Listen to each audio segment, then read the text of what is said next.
Record rain, record snowfall, Saudi Arabia, United Arab Emirates got water spouts spinning, atmosphere bending. Have we seen this in the past? Is the question. I'm going to say absolutely yes, we have. So let's take a look at the charts so we can see the fingerprint on what we're about to experience again and how far back in the past we need to go to find that same fingerprint.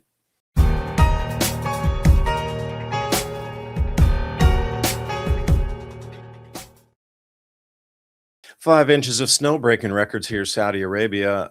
Right up near the border with United Arab Emirates, that has this beautiful water spout, also one of the first that they've seen of this intensity. So, as we see across the planet, the atmosphere is spinning, twisting, and doing unusual things. So, this just adds into the strangeness, but can it be picked out in a prior past event or two? Because it looks like even in North America, we're heading into very unusual times. Record cold a few weeks ago. Now it's going to be record heat a little bit after Christmas, heading into the new year. 20 to 25 degrees Fahrenheit above normal temperatures, and these are degrees Celsius. So when you look at 12 to say 20, you're getting up around, a good 25 to 30 degrees Celsius above normal. So my next question would be this snowfall here on the vegetation. Does this seem to be normal in Saudi Arabia for you? Here we go, Riyadh. Snowfall, not two images that really go together with my mind here, with palmetto trees, palm trees, and the capital of Saudi Arabia blanketed in white, which is incredibly interesting. You just don't think ice and snow in Riyadh. It just, those two don't go together. So I went down the rabbit hole today of these last 2,000 years, actually much further back. We're going to go about 10, 12,000 years in the past here. But the first 2,000 years, was it dry just in the last 2,000 years? Was it wet? And we see it went from dry to wet in the early Islamic wet phase, as well as the peak wet in the climate anomaly right around 950 to 1250. So that was a sudden onset there. It was kind of trickling along, and then bam, it just hit incredibly wet with just in a couple decades. It went from dry into grasses and savanna type of plants, and then it dried back out again. And that is the 800 AD era, when they were doing frankincense trading. And there was an enormous amount of that frankincense root going up and down, and the Marib Dam down in Yemen was functioning. And then we come into the little ice age, dries out. And then also the modern era is about, let's say, the 4,000 year dry period we sit in. So this is flipping right now. This is flipping. So we're going to jump over to the Holocene humid period, Northern Arabia, and then at the bottom, you'll see Southern Arabia. Now, the oxygen 18 isotopes are measured a little bit differently. So the top one is the same. The lower it goes, the more rainfall there was. Just like in Southern Arabia, the deeper you go into the negatives, the more rainfall there is. So if we're looking somewhere around, let's say, 8,500 years prior, this chart starts at 10,500 years to the right, and then it works its way to 4,000 years before present, over to the left there. So we could see these increases in humidity, meaning wet. And that onset at around 8,500 years ago was drastic and straight up. So it took a few years to onset, but definitely had changed. But at the same time, in the southern part of Arabia, because of the wind flows, you can see that it took a little bit longer to onset, but then around 8,200 years ago, it just up. And it subsequently, as it moves forward 4,000 years, dries out considerably. Literally 50% or under of the rainfall there was at 8,000 years. Now, it says 8.2 K cold event through the Greenland ice cores. Now, this is a significant event where younger dry ice impact coming out of that warming up, and bam, just dropped straight off. I think it was about 5 degrees Celsius globally it dropped. And everybody thought, whoa, this is just incredible here, and the research that has been done, but it set society back. So all those survivors from the younger dry ice impact suddenly were knocked back because they couldn't grow their food. And then when subsequently we started back in on a rebirth again around 8,000 years ago. So I'd ask you again, norms. This is United Arab Emirates. Is this normal for this much water to be standing in the streets, aside from, say, a cyclone? This is just a weather front that came through, dropping this much rain. If you think it's in the normal category, cool, you've seen the video. If you think it's unusual and rare, we're going to keep going with some more data points for you here. As we wrap up 2025, it's a good time to slow down and reflect on the year. If there's one thing we all learned, it's that uncertainty isn't temporary. It's the world we live in now. Waiting for things to go back to normal isn't a plan. It's a gamble. For over a decade, my friends at Noble Gold Investments have helped Americans protect themselves and the people they love by diversifying their wealth in gold and silver. No one knows what 2026 will bring, but one thing's for sure. In an uncertain world, real wealth isn't digital, it's physical, it's lasting, it's yours. So when you're sitting around the table this holiday season, surrounded by family, remember the best gift you can give isn't under the tree, it's peace of mind. So before the year ends, take one smart step toward a safer future. Visit 2030gold.com and get your free wealth protection kit today. That's 2030gold.com. And this holiday season, if you open a qualified account with noblegoldinvestments.com, they're going to send you 10 of these 1-ounce silver rounds. Holiday season's greetings. And on the back, we have the Happy Snowman, which melts at 32 degrees Fahrenheit. Silver, 1,763 degrees. It's metals. Your stockings are waiting for these. Head to 2030gold.com. Click on that link in the description box below. Some areas experience 7 inches of snow. Sticky, of course, not going to be that fluffy, but this just all around streets. People don't know how to drive in this. I would definitely stay off the roads if I were there. People just moving as fast as normal, and no way, you got to stop. Slow down. So this is what I'm going to bring you in a little bit closer here. 1600 years of time. So we go from 500 AD approximately, Dark Ages, all the way to the right, where we are present. Left side of the chart's further back in time. Right side is present. What I really like about this chart here is they have the total solar radiance, TSI, woven into that orange line is total solar radiance from 1361 down to 1360. So that's just 1 watt per meter squared drop. A little bit more, say around 1500, where you see we entered into the little ice age. So what I'm really interested in is this top line there with all the different colored marks, vertical marks. You can see where phosphorus freezes. That's interesting, all purple. So then we're coming over to the very strange anomalies that we have encountered today. It hasn't really matched up 2000. We need to go back into the 1800s, start to get some significant rain events. And just below that, where it says seismites, flood layers per century. So the amount of floods really increased from, say, 1400 up to the year about 1600. The amount of floods reached, say, 20, 22 events per century. Well, that's like one every few years. That's exactly what we're experiencing right now. And the annual rainfall followed right along with that. So right around 1200, we start to get the ramp up. But here's the interesting thing. That year, 1430 or so, it just starts going up tremendously. And then, say, 1450, it's almost straight up. But you're talking about a different grand solar minimum, the Wolf minimum, and you got the Oort minimum around 800 AD. And you also see rainfall increasing, that Oort minimum, you got the Wolf minimum, Sporer minimum, Maunder minimum. And every single one of those, subsequently, there's a ping up and a rise in rainfall. So are we heading into another grand solar minimum is the question, because it seems that all things are reflecting with these changes in the monsoonal flows in different times of the year, either Northern Arabia or Southern Arabia, are reflecting exactly as they have in the past. Now, this is more of a frequent, more granular chart here for you to look at. So all things considered, let's jump again into the past 9,000 years on the left, and we'll bring it to 4,500 years on the right. Now, Kunf Cave is one of the areas they grab these stalactites out of, and also oxygen 18. The lower that -6 on that is more rainfall. -1 as you come down is less rainfall. So it's kind of an inverse in the way you think about it. Bottom chart as well, -2.8, far more rainfall than 0.4 negative. But what do you notice on this?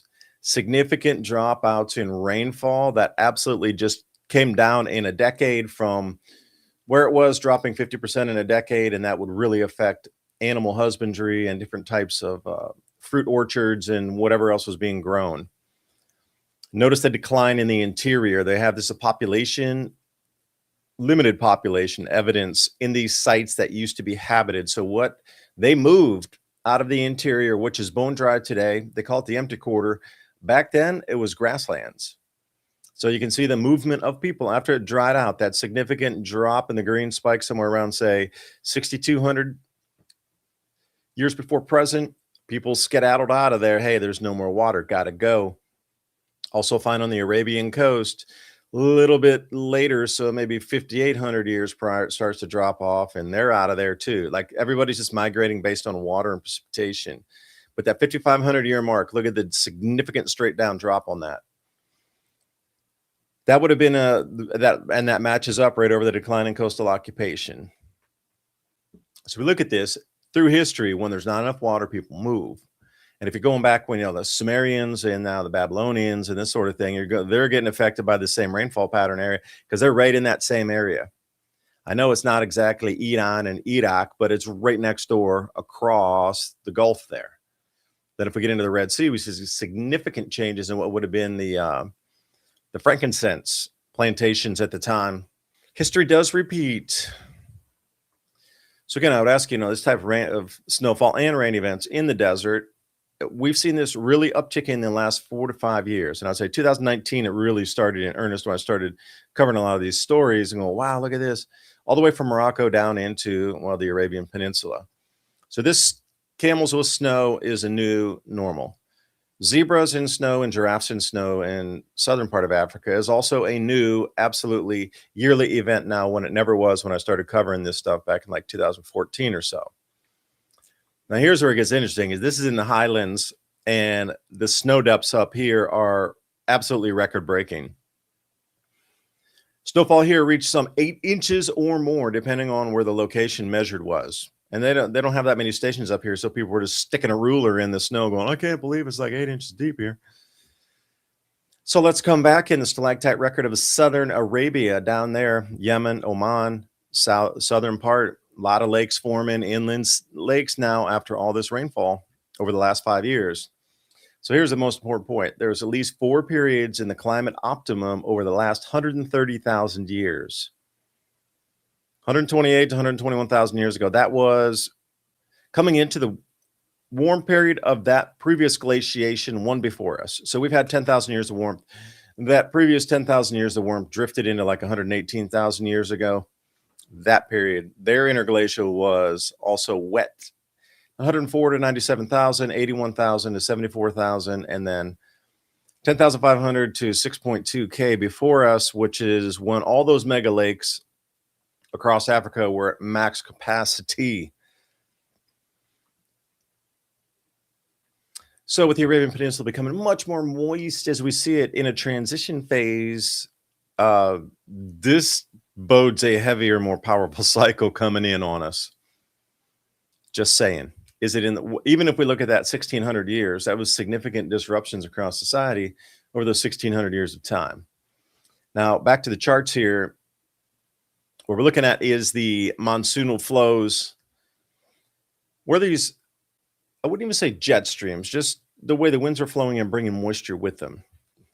Taima Cave, this is one of the areas that they were pulling an enormous amount of stalactites out. Now on the right is the difference between 6,000 years prior. That yellow line is the lake at full capacity. And as you go down past the blackout line, and you go way down into that little tiny blue, that's what's left of the lake that used to be that full 6,000 years ago. Significant drying of it. So that's beginning to refill, and makes me think about what kind of cycles are we on? Are we on multi-millennial cycles? Are we on century cycles here? Just don't know. But the world's changing so much, it's being forced. It is very different, what the world we're living in. So what is known of these cycles that's going to be a disruptor that everybody's getting ready for? If you haven't seen it in the last few years, the world's being pushed into a certain direction, because I think this has something to do with it here. And even bringing it to a longer, more detailed chart here, this is 1.4 million years. 14 ice ages is what you're looking at here. And you can see subsequently, just on an average, if you were going to draw a line right through the middle, it seems like every single subsequent ice age, we're getting a little cooler. But here's what we see for the peninsula. About 400,000 years ago, there was a massive, absolutely drastic change. That would have been a snowball Earth type of one. But where we sit today is sort of in the range. But if you go further back, like 1.4 million, 1.3 million, it's pretty tight in the range all the way to about 1 million years ago. And then it really starts to get wider on that. You can see as we go back, this is just a change in time. That is a normal cycle. So not only is it rain and snow, but the hail. So it means there are much more ferocious updrafts to create hail. You don't have hail without massive updrafts. And then to form these sort of water spots, we also need incredible wind velocity in the storm fronts to push that through. So we're seeing it in two different ways, shapes, and forms here. And they're just validating each other. So we get the snow, which is at higher elevations, much cooler, so it fell in snowfall. But the actual hail, it forms, the droplet forms down and it gets pulled back up in, and then it forms another coat of ice and it goes. That's when you cut open hailstones, they actually look like sort of an agate or something in the middle, because that's how many times they've been up the column and back down and up and down and grabbed another layer of water on top of it that turned into ice. That updraft needs to be significant. So before it was not like that. Now it is. What's the change? Again, I will bring you back to a little bit further. Moisture and seasonality shifts recorded in the Holocene, Pleistocene. And we're going to go from 11,000 years prior, coming out of the Younger Dryas, all the way to present today. Now you can see about 1,500 years ago, that's that significant spike. People vacated out of there from the previous chart, validates this. And also about 6,200 years ago, massive drop in moisture. So we have subsequently been sort of climbing out of that. And you notice you can't really see it on the black line there, but there's significant drop off where we sit today. So it looks like it might be trending back north again to -4, -5, something like that. If it is, we're going to get far wetter. And then what does that show for the shift in civilization? So here's your stalactites that they were working from, and different microscopic views, just like a tree ring.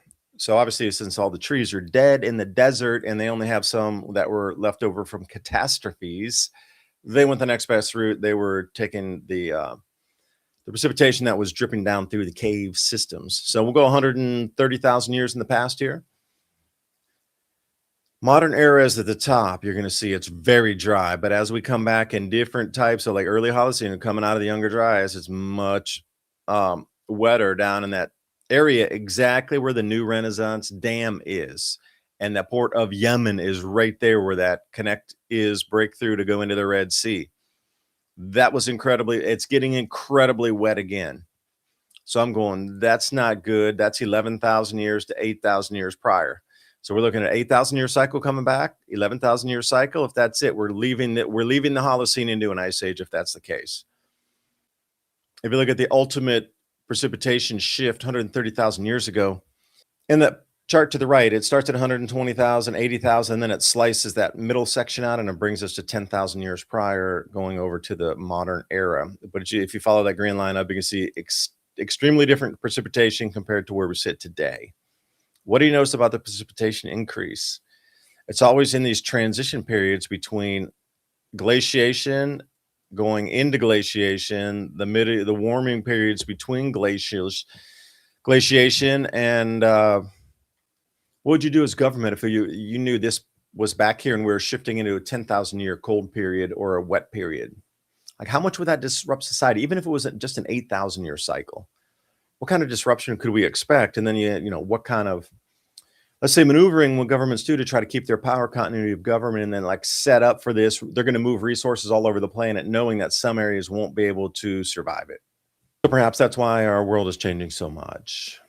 I do appreciate watching. Hope you got something out of the video. Please share it with friends and families. Get them in on the discussion. And please leave your comment below. What kind of cycle, what length of duration of cycle do you think this is showing we're heading back into in the Arabian Peninsula? And by the way, please support my sponsor, Kelly Cattle. Very little fuel, boil, water, cook, all these things included. The ultimate kit: kettle, fire base, hobo stove, cook pots, cups, lids, gripper handles. All that's tucked away. That link's in the description box below. Kelly Kettle, take it on the road with you. I will see you next time. Bye for now.